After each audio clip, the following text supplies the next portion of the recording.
En este vídeo nosotros lo que vamos a ver y calcular son los volúmenes de los cuerpos geométricos más importantes. Comenzaremos con el volumen de un prisma, es decir, hallando el volumen de un prisma. Entonces nosotros, para hallar el volumen de un prisma, lo más sencillo será imaginarnos un objeto cotidiano, por ejemplo, un folio de tamaño A4, es decir, un folio normal y corriente. Evidentemente nosotros tenemos que tener en cuenta una cosa. Vamos a ver si vemos las relaciones de una forma clara.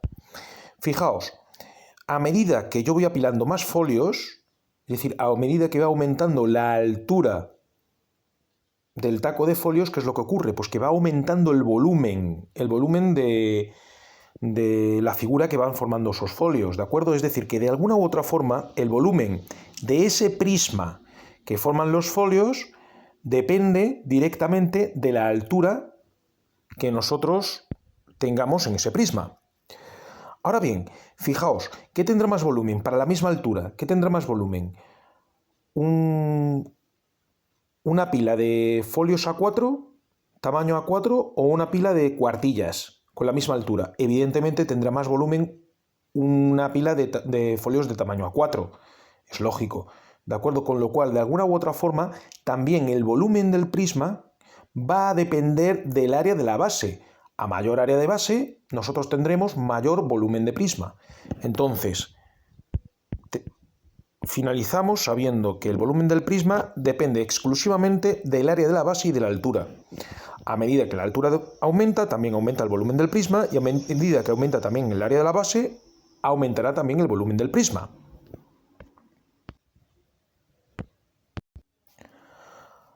Análogamente, si nosotros nos fijamos, pasa lo mismo exactamente con el cilindro, es decir, a medida que el área de la base del cilindro es más grande, más volumen abarca ese cilindro, y a medida que la altura es mayor, evidentemente para el mismo área de base, es decir, vamos a explicarlo.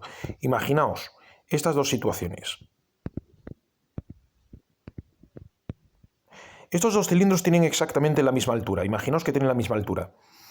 ¿Cuál va a tener mayor volumen? Evidentemente este. ¿Por qué? Porque el radio, este R', el radio es mayor que el radio de este cilindro. Evidentemente depende del radio que tenga la base, es decir, depende del área de la base. También depende de la altura, es decir, para el mismo área de base, imaginaos, es decir, tengo este cilindro, tiene exactamente el mismo área de base, pero sin embargo tiene una altura menor. Es evidente, se ve aquí claramente que el volumen del cilindro es mucho menor. Entonces, ¿de qué depende también el volumen del cilindro?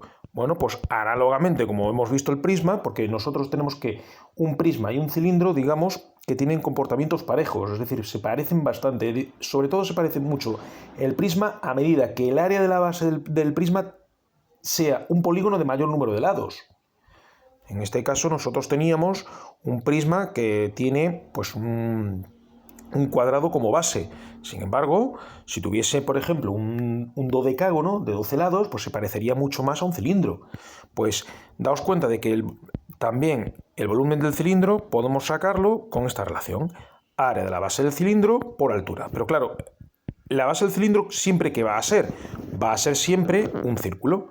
Con lo cual, el área de la base va a ser el área de un círculo. Y esta es la relación que nosotros vamos buscando, que a su vez es la expresión del volumen del cilindro. Pasemos ahora a la consideración del volumen de un cono. Bien, quizá mejor sea que nosotros veamos el siguiente vídeo y luego posteriormente podamos sacar una serie de conclusiones acerca del volumen que ocupa un cono. Bien, en este vídeo nosotros vemos a un hombre que está llenando hasta arriba el volumen de un cono con un fluido y lo va vertiendo en un cilindro. Si os dais cuenta, nosotros vemos que para llenar el cilindro tiene que llenar 3 veces el volumen del cono. Y fijaos al final lo que ocurre. El radio de la base del cono es igual que el del cilindro. Bien, ese vídeo nos demuestra una cosa, y que es que hemos necesitado 3 volúmenes de un cono con el mismo radio de base para llenar un cilindro con el mismo radio de base. ¿Eso qué significa? Significa que nosotros tenemos que, para llenar un cilindro necesitamos 3 volúmenes de un cono, es decir, 3 volúmenes de un cono equivalen al volumen de un cilindro. Bueno, si despejamos aquí, este 3 está multiplicando, nosotros entonces sabemos que el volumen de un cono será 1/3 del volumen de un cilindro. Como quiera que hemos visto anteriormente que el volumen del cilindro es pi r cuadrado h, el volumen del cono es 1/3 de pi r cuadrado multiplicado por h. Veamos ahora el volumen de una pirámide. Fijaos, nosotros podemos hacer analogías. Es decir, si nosotros tenemos que el volumen de un cono es 1/3 del volumen de un cilindro con el mismo radio de base, es decir, nosotros tenemos que tener exactamente la misma base, una pirámide con la misma base que un prisma, ¿qué volumen va a ocupar? Pues por analogía, nosotros sabemos que el volumen de la pirámide es 1/3